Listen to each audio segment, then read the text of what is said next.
Bonjour à tous, donc comme vous avez pu reconnaître, c'est Monsieur Durand. Donc aujourd'hui, je vous présente un petit tutoriel vidéo sur un thème que certains d'entre vous n'ont pas trop compris ou qui sont encore en difficulté. En fait, il s'agit donc d'équilibrer l'équation d'une réaction chimique, donc comme vous voyez juste ici.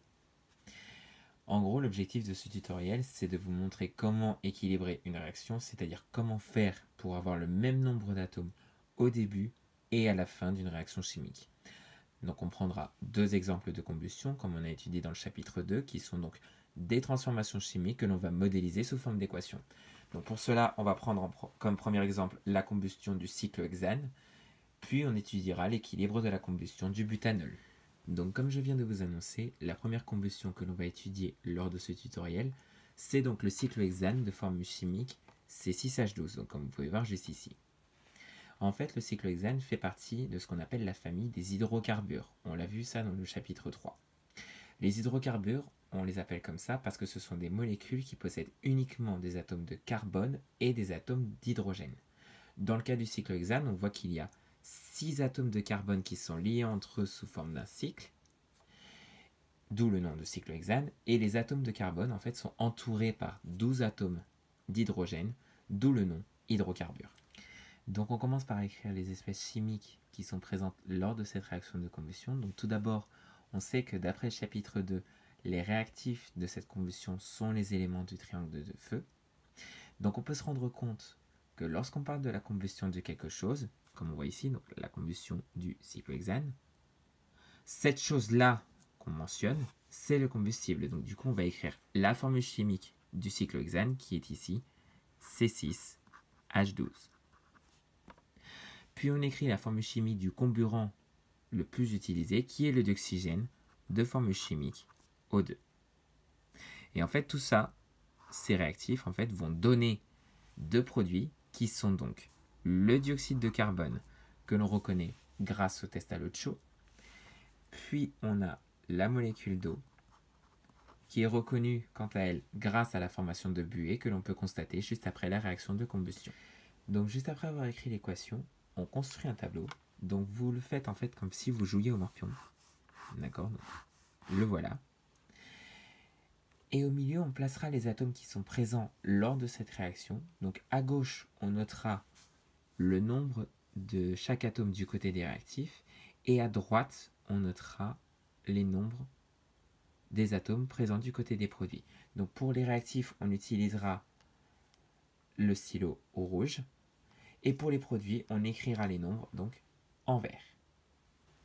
Donc c'est parti. On note en premier lieu les atomes présents dans cette réaction qui sont donc le carbone, l'hydrogène et l'oxygène. Dans les réactifs, on voit d'abord qu'il y a 6 atomes de carbone dans le cyclohexane, mais il n'y en a pas dans l'oxygène. Donc du coup, on va écrire le chiffre 6. Je fais une petite erreur, mais vous inquiétez pas pour ça. Ensuite, du côté des produits, on voit qu'il y a un atome de carbone dans le dioxyde de carbone, mais il n'y en a pas dans la molécule d'eau. Donc du coup, on va écrire le chiffre 1. D'accord? Maintenant, pour l'hydrogène, on voit qu'il y en a 12 dans le cyclohexane. Donc comme vous pouvez voir juste ici. D'accord? Mais il n'y en a pas dans le d'oxygène. Donc du coup, on va écrire le chiffre 12. Ensuite, pour les produits, on voit qu'il y a 2 atomes d'hydrogène dans la molécule d'eau, mais il n'y en a pas dans le dioxyde de carbone. Donc du coup, ici, on va écrire le chiffre 2. Pour maintenant l'oxygène, on voit qu'il y a 2 atomes d'oxygène du côté des réactifs, donc dans le dioxygène, mais il n'y en a pas dans le cyclohexane. Donc du coup, on va écrire le chiffre 2 ici. Maintenant, c'est un peu plus compliqué parce que il y a de l'oxygène dans le dioxyde de carbone et il y a de l'oxygène dans l'eau.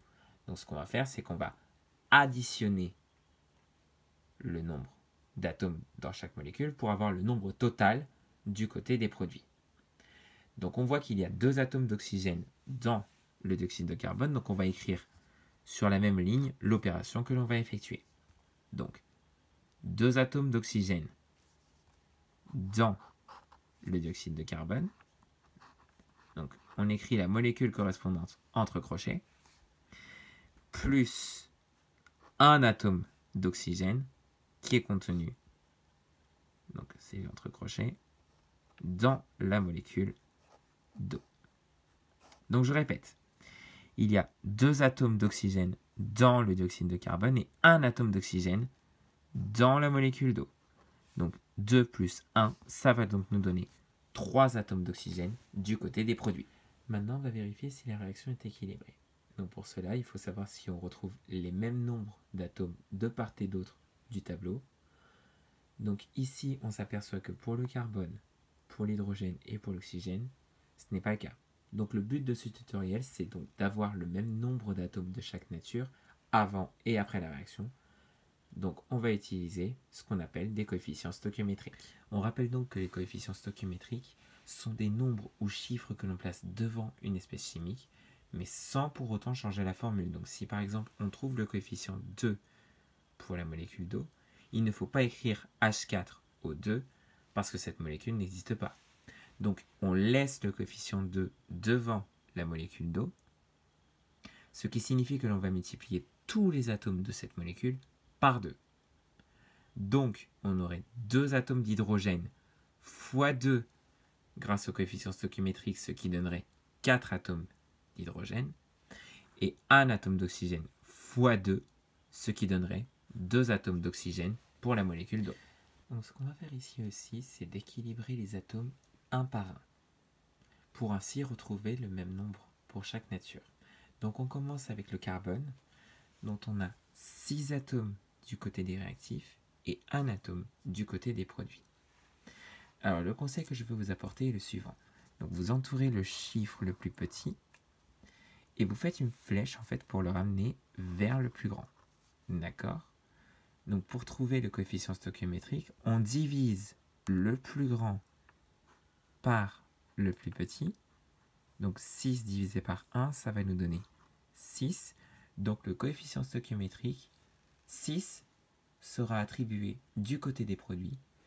Et on voit que seul le dioxyde de carbone possède un atome de carbone, donc le coefficient 6 sera attribué à cette molécule. Donc ce que vous pouvez faire, c'est entourer en pointillé le dioxyde de carbone, car c'est à lui qu'on va attribuer le coefficient.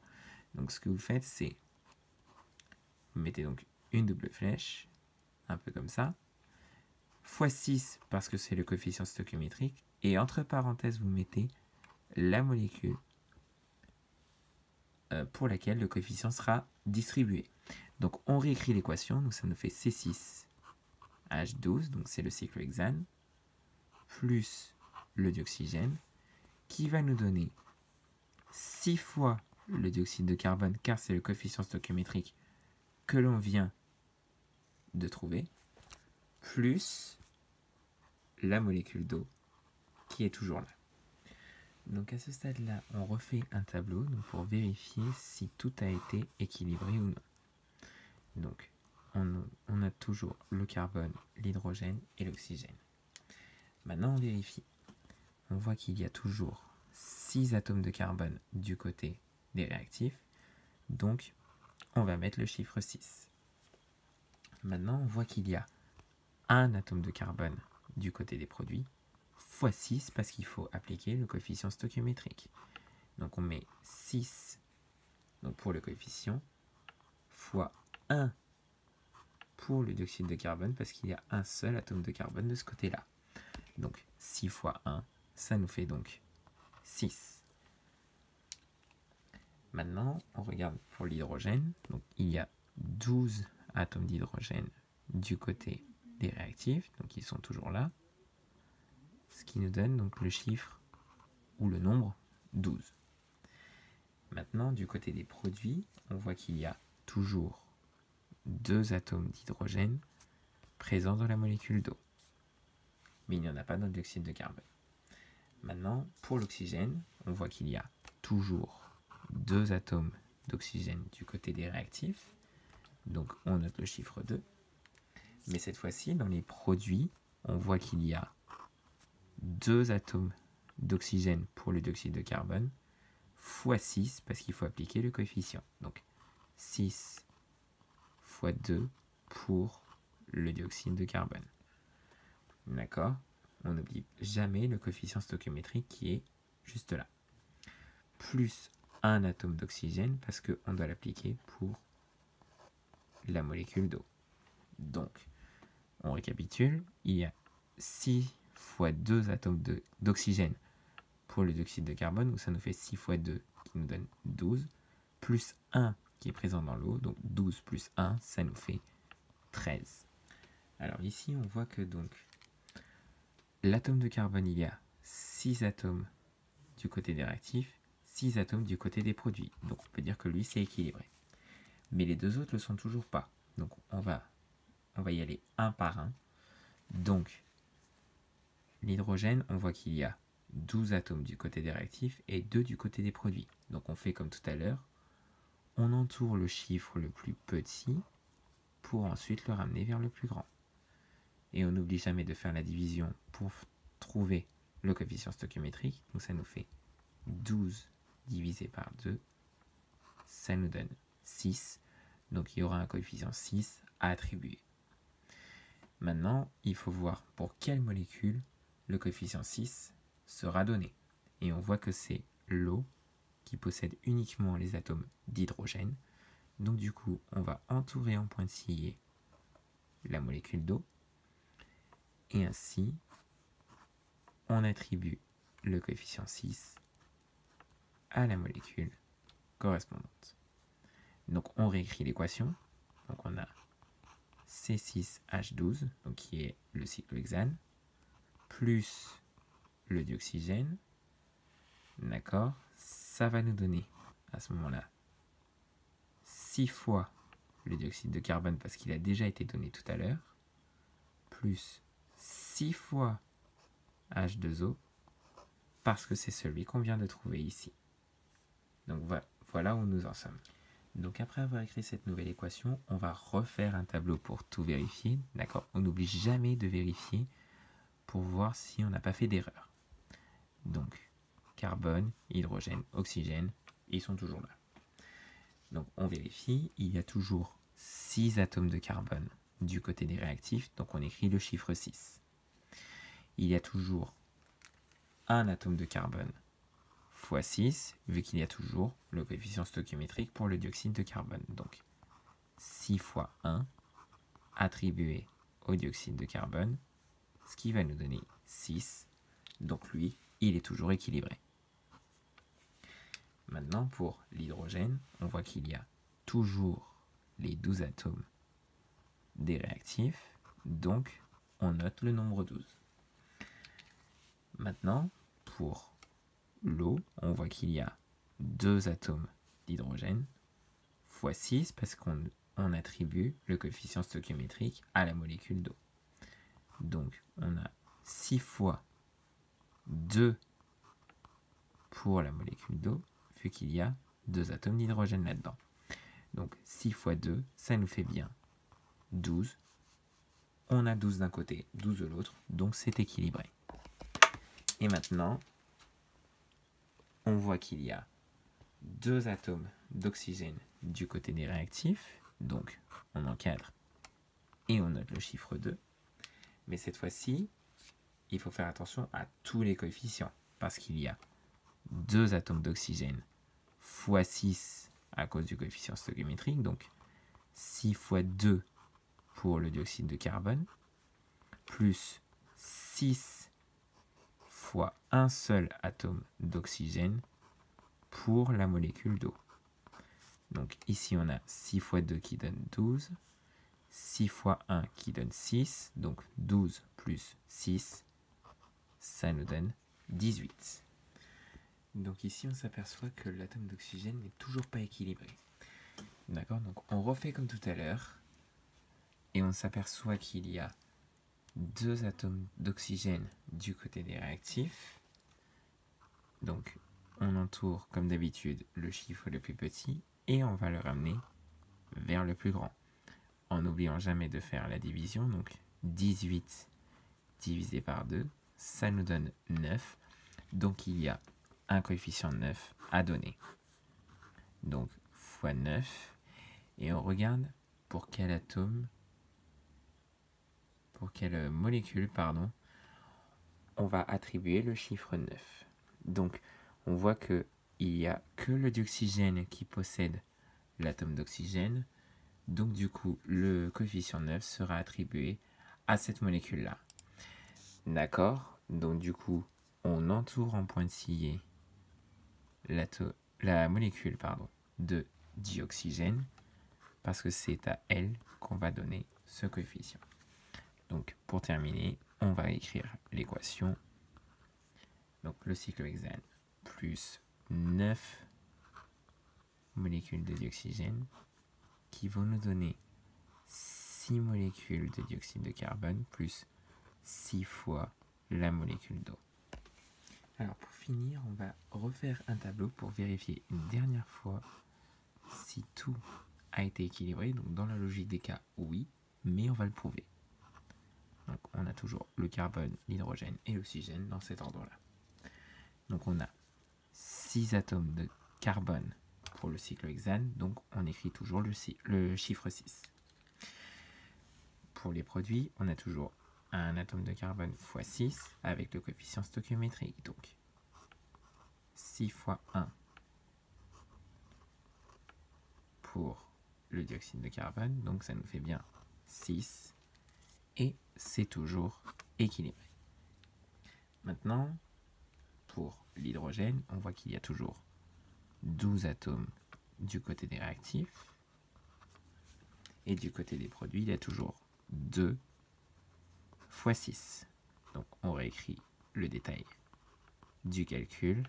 Donc ça nous fait 6 fois 2 atomes d'hydrogène pour la molécule d'eau. Donc on écrit toujours le chiffre 12 et c'est toujours équilibré. Maintenant pour l'oxygène, c'est un peu plus compliqué parce que maintenant il y a 2 atomes d'oxygène fois 9 vu qu'on vient de mettre le coefficient stoichiométrique juste avant. Donc maintenant du côté gauche, on va faire le détail. Donc 9 vu que c'est le coefficient stoichiométrique fois 2 appliqué à la molécule de dioxygène. Donc 9 fois 2, ça nous fait 18. Et de l'autre côté, on a toujours 2 atomes d'oxygène fois 6. Donc 6 fois 2 pour le dioxyde de carbone. Plus 6 fois 1 atome d'oxygène, vu que c'est appliqué à la molécule d'eau. Donc 6 fois 2, 12. 6 fois 1, 6. 12 plus 6, ça nous fait 18. Et maintenant, c'est équilibré. Donc, on s'aperçoit que il y a toujours le même nombre d'atomes de chaque type sur toutes les lignes. Donc, du coup, on peut conclure que la réaction est équilibrée. Et on écrit l'équation bilan, donc avec tous les coefficients stoichiométriques qui ont été distribués. Donc, ça nous fait C6 H12 plus 9 fois O2, donc O2, qui nous donne 6 fois le CO2 plus 6 fois H2O. Et voici la combustion complète du cyclohexane.